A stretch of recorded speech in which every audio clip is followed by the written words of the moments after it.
La Iglesia es una entidad muy especial. La Biblia enseña que fue preparada y planeada por Dios antes de la fundación del mundo. Su fundador es Cristo mismo y su constructor es el Espíritu de Dios. Sin embargo, los obreros que trabajamos en ella y colaboramos con el Espíritu Santo en su construcción somos humanos. Por consiguiente, la Iglesia es a la vez resultado de una obra tanto divina como humana. Al edificar su iglesia, Dios no anuló nuestra humanidad ni nuestra libertad. Al contrario, en la iglesia somos llamados a potenciar nuestra humanidad tal y como fue diseñada por Dios en su creación original. Esto implica dos cosas muy importantes para nosotros a la hora de evaluar los cambios ocurridos en el cristianismo a lo largo de los siglos. En primer lugar, la iglesia vive su llamamiento en contextos socioculturales específicos.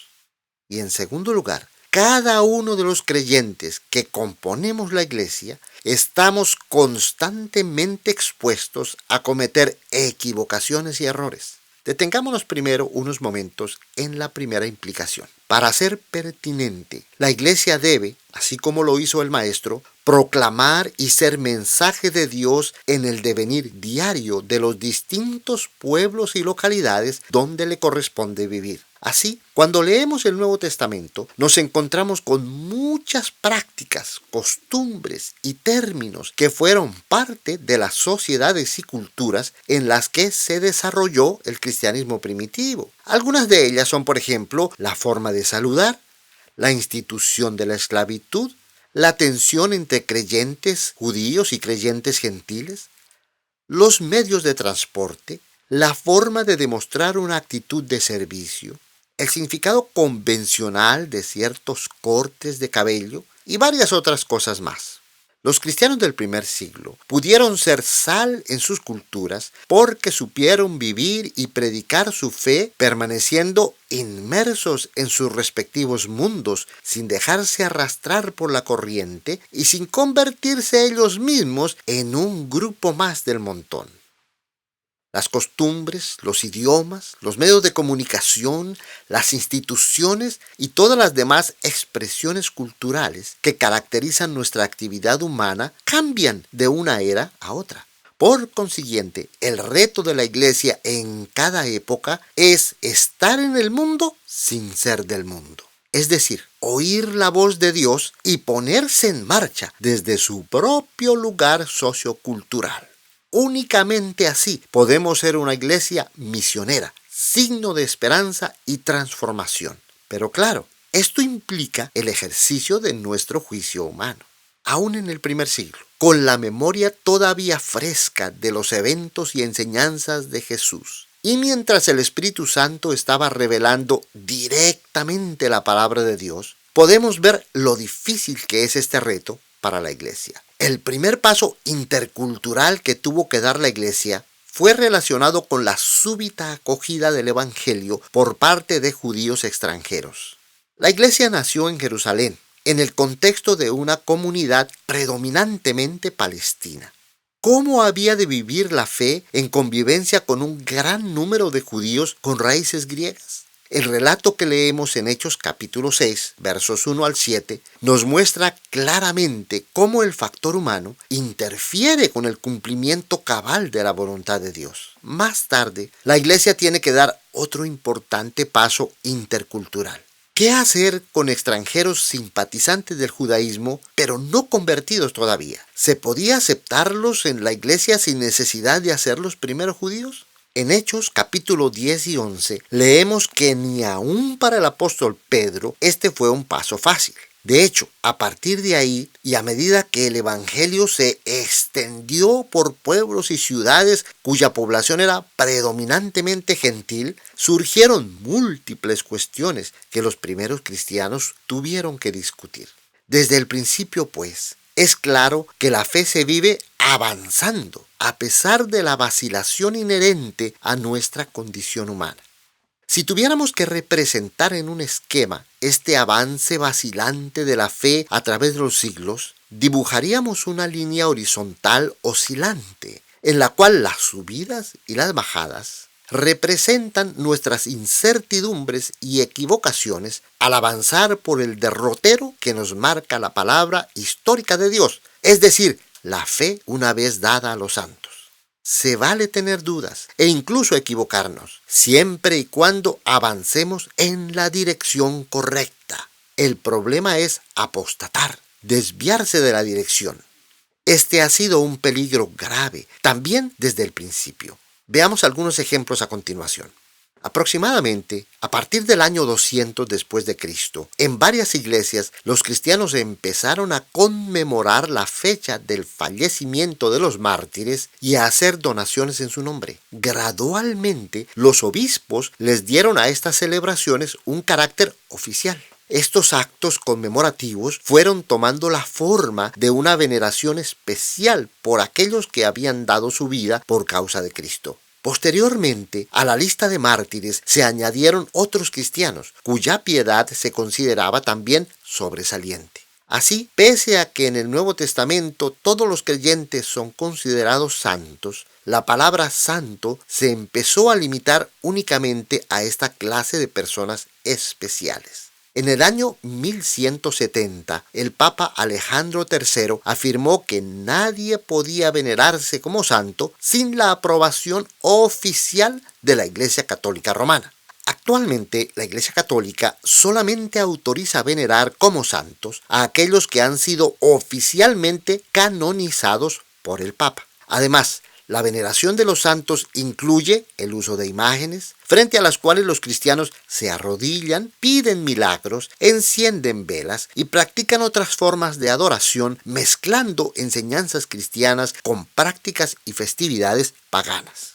En el año 253 después de Cristo, Novaciano, recluido en su cama por causa de su enfermedad, fue bautizado, rociándole agua sobre todo su cuerpo. Al principio este acto se llamaba bautismo clínico y estaba reservado solamente para enfermos que no podían levantarse de su cama para ser bautizados. Pero muchos dudaban de la validez de esta práctica. Eventualmente, después de mucha controversia, también se fue adoptando la práctica de bautizar bebés. Especialmente después de que Agustín, por ahí por el año 354 al 430 después de Cristo, propusiera la idea del pecado original. Sin embargo, fue hasta el año 1311, en el Concilio de Ravenna, que se decretó oficialmente que el bautismo por rociamiento era igual al bautismo por inmersión. En la actualidad, la práctica general de la Iglesia Católica es el bautismo de infantes por rociamiento, aunque algunos templos católicos modernos están construyendo pilas para bautizar a aquellas personas que prefieren hacerlo por inmersión. De igual manera, el catolicismo oficial se está alejando de la idea del limbo como el lugar donde van a parar los niños que mueren sin ser bautizados. Veamos a continuación otros ejemplos significativos. Bajo la dirección del Espíritu Santo, los cristianos del primer siglo se apartaron sustancialmente de ritos y ceremonias elaboradas y se concentraron en una adoración espiritual, sencilla y práctica, centrada en la palabra de Dios.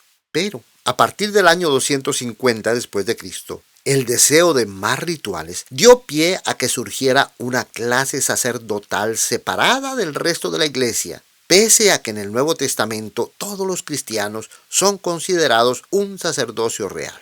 Del mismo modo, por ahí a partir del año 350 después de Cristo, las reuniones de adoración empezaron a llamarse misa, debido a la frase en latín ite missa est, que se usa para despedir a la asamblea antes o después de la cena del Señor. La frase literalmente significa váyanse, esta es la despedida. En la actualidad, la Iglesia Católica considera que durante la misa, el sacerdote renueva el sacrificio de Cristo en la cruz, convirtiendo el pan y el vino literalmente en el cuerpo y la sangre de Jesús. Esta doctrina se conoce con el nombre de transubstanciación y no fue generalmente aceptada en la Iglesia hasta después del año 800 después de Cristo. En el año 1704 después de Cristo, se le prohibió determinantemente a los sacerdotes que se casaran. Pero puesto que hubo tanta resistencia, la práctica del celibato no se forzó con rigidez hasta después del año 1123. En el año 1564, el Papa Pío IV decretó que solamente la Iglesia Católica tenía el derecho a interpretar las Escrituras. Los creyentes no deberían tener acceso individual y directo a la palabra de Dios. En 1870, en el Concilio Vaticano, se decretó el dogma de la infalibilidad del Papa. Según esta doctrina, cuando el Papa habla oficialmente sobre asuntos de fe y moral, está exento de cometer errores. El 1 de noviembre de 1950, el Papa Pío XII decretó el dogma de la Asunción de María, según el cual, después de cumplida su misión en la tierra, María fue recibida en el cielo en cuerpo y alma. Estos y muchos otros dogmas y prácticas señalan un rumbo diferente al que marcó Jesús al establecer su iglesia en el primer siglo. En vez de una iglesia orientada por la palabra histórica de Dios, surgió una nueva iglesia dirigida por leyes y decretos de los concilios y los papas. En vez de una iglesia espiritual, despegada del mundo y retadora del paganismo, se fue formando una iglesia materialista, sincretista y apegada a lo ritual y a lo mágico. En vez de ser una iglesia que avanza contracorriente, aparece una iglesia que se acomoda al mundo y se confabula con los poderosos. No sigue la estrella que conduce a la sencillez del pesebre, signo inconfundible del nuevo pueblo de Dios, sino que se empeña en seguir la ruta equivocada de los grandes de la tierra, que siguiendo el consejo satánico buscan a cualquier costo alcanzar la gloria de los astros. El camino de Jesús jamás ha sido ancho, fácil o espacioso. Si queremos andar por él, tenemos que mantener puesta la mirada en la dirección hacia la cual apuntan los eventos, las doctrinas y las prácticas del Nuevo Testamento. No basta con hacer una lectura superficial y legalista de sus documentos, buscando repetir ciertas formas o credos aislados y creyendo haber restaurado con ello el cristianismo primitivo. Tampoco es suficiente tener una fe subjetiva y sin contenido, incapaz de ofrecernos una guía real. Dios actuó y habló en el primer siglo, y con sus hechos y palabras dio comienzo a una nueva era, en cuyo desarrollo nosotros, en la alborada del siglo XXI, somos llamados a participar. No pretendemos tener todas las respuestas. Sabemos que erramos con frecuencia, pero puestos los ojos en Jesús, el autor y el consumador de nuestra fe, navegamos hacia la consumación final de la voluntad de Dios.